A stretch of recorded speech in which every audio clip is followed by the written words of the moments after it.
Hello, and welcome to another daily market reading. Right, we're on Bitcoin, and let's have a look at what it's doing, what we can trade, what we cannot trade. So, what we're going to do is on the 4-hourly time frame, I'm going to draw out something really quickly. This is potentially what a position for me is going to look like. Something like this, okay, with a 2% stop loss, and something like this. This is what I'm going to be looking for when it comes to the 4-hourly time frame. Okay, so this is the bigger picture. Now let me tell you why, how, when, and yeah, why. Okay, so the first thing that I'm going to do actually is I'm going to zoom into the 1-hourly time frame. Okay, because Bitcoin has done something which is not the most positive thing. First off, it is worth noting we had a pump because we had some good news when it comes to the war that we've got going on. So we had a pump. Okay, we had a retracement, which is fine. It's normal. We've tested these levels there. That's a normal thing for the price to do. And then we had another push up. Now, what's the issue? Is that this second push up didn't make it above the recent high. So what happens then? You've got a high, a low, and then a lower high. And it looks like now currently, from what I'm expecting, I would be waiting for a bit of a deeper retracement down. Okay, we're then going to go into detail on why I'm potentially looking for a long, why it's a make or break level, and what we could have actually traded on Ethereum. Okay, because Ethereum was a lot easier for us to trade. Okay, we're going to go into detail into all of this stuff in this video. So Bitcoin is not looking very healthy. Okay, it failed to test the recent high, and we have been falling down. Okay, we've been falling down, slapped back down. So Bitcoin was on a bit of a sideways range. It was in an accumulation phase, which was this one right there. And we broke it. Okay, we broke it up.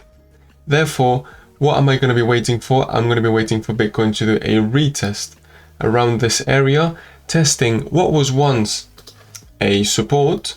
What was once a resistance is now obviously going to turn into a support. Okay, therefore, that's what a trade is going to look like for me. I'm also going to trace, yes, you guessed it, a fixed range volume profile. We can also see that, why am I saying this is a make or break trade? Because my target, okay, for a 4-hourly trade for Bitcoin to get quite a big push down is still around here. We haven't made it yet.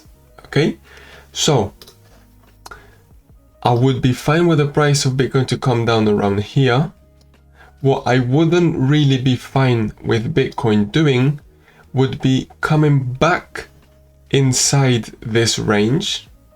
Okay, which is why I want my stop loss inside this range. Why? Because that means that if the price of Bitcoin comes crashing down, we don't stop here and my stop loss gets hit, fine, perfect, because that means we're gonna go down and down and down and down. Okay, so again, what could a potential trade look like? Something like this. I want my stop loss inside this range, okay, because if I get stopped out of this trade, that would mean that we want to go deeper down. Okay, so what am I going to do now to have a really precise entry point? Okay, to have a really precise and a really good market reading. What we're going to do is I'm going to get rid of all of this stuff, and I'm going to turn on our indicators, the ones that you have got access to for free, at least at the point of me making this video. I'm going to turn on the smart trend, the smart oscillator, and the signals, and all the blocks. So this is looking a little bit messy now. Please forgive me. Please forgive me. I'm just trying to think what the easiest way for you to see it visually is. Let's go on the 4-hourly time frame. Right. This is why I was saying to you, this is an area that I want to look very long. I want to look for a long position because this is where I'm waiting to go short. I still think there is some sort of hope for the price of Bitcoin to get this push up for me to go short. Okay, now this area here, like I said, is a previous resistance. A resistance, once you break it, turns into a support. We have also got the 4-hour strong fair value gap and this gray line. The gray line is an exponential moving average. Okay, I've mentioned this in quite a few different videos. An exponential moving average inside a fair value gap is usually quite a good place that I like to take my trades. Okay, so my trade could potentially look something like this. Okay, a 2.2% stop loss. Entry point at the halfway point of this fair value gap, where my 4-hour exponential moving average is.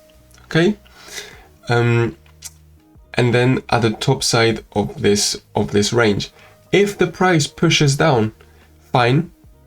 I want to get stopped out because that means we are going back inside this range and we're probably gonna go down. Okay, ideally, what I would love to see, what would make my day, would be the price to come down a little bit more, price to go back up, hit my level, and then go down. Okay, that's what I would like to see. Having said that, that's my reading for Bitcoin. That's what I think is going to be happening. That's what I hope is going to be happening. And I'll be doing videos every single day, apart from Saturday, to give you a market update. Okay, now let's go on Ethereum really quickly. Okay, because Ethereum has been doing something little bit different. Let's go on the 1-hourly time frame. Yes, okay. Ethereum was a really good place for us to trade. Okay, Ethereum was really easy for us to trade. Why do I say this? Because first off, bear in mind, this is a 1-hourly trade, okay? I've given you my reading, my prediction for Bitcoin. I'm not going to go over and over it again and again and again. So I thought I would just give you a bit of theory of what I think, what goes through my mind when I trade.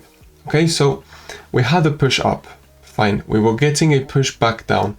The smart trend turned green on, this is a keyword, on the 1-hourly time frame. Okay, that means that micro trend, okay, in the smaller time frames, I can be bullish.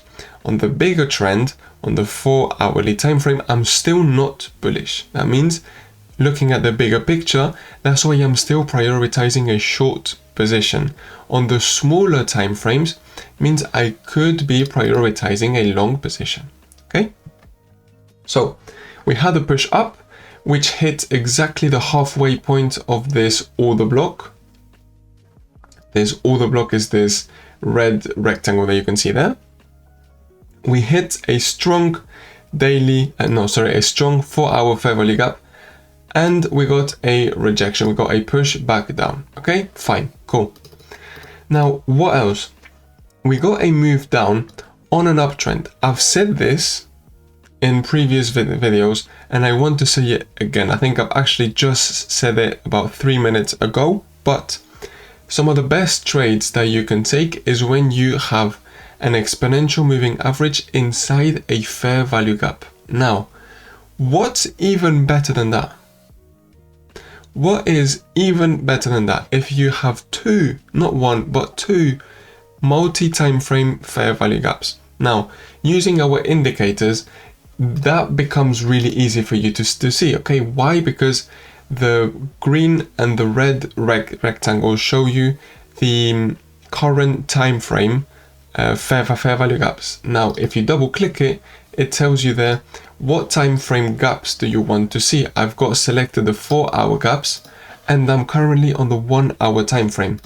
This means this green rectangle is basically a a 1 hour fair value gap.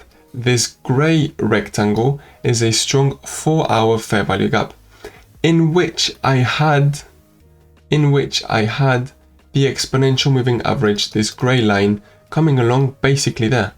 Okay, so it was kind of a really good trade for us to take. Okay, I personally took this trade. I was in front of my PC. I was able to trade it. I held it, and then the price gave us a 4.5% move. Okay, I tend to not be too eager, which actually paid out quite well. So we are in an uptrend, yes. I don't always wait for the price to go above the recent high for me to take profit. I usually tend to take profits when we are reaching or when we are at the same level as the recent high. Okay, I found I've lost money, okay, and I've made mistakes when I've tried to hog it and be like, oh yeah, this is going up, and then the price doesn't go up and it actually just starts crashing down.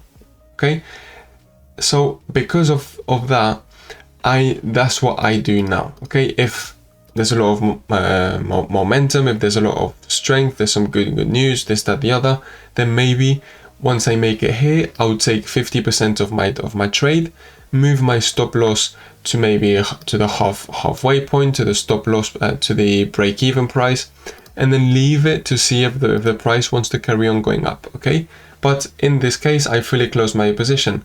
Worth noting as well, we were oversold on the 1 hourly time frame. This was a really good trade for us to take. Okay, this was quite a good place for us to trade. Therefore, I traded it. That's what I was looking for. Okay. Very similar thing though. We had a pump because of the good news, and then we've come down. We traded this one, and then now, okay, this is where being a day trader comes in very, very handy if you're lucky enough to be in front of your PC when this happens.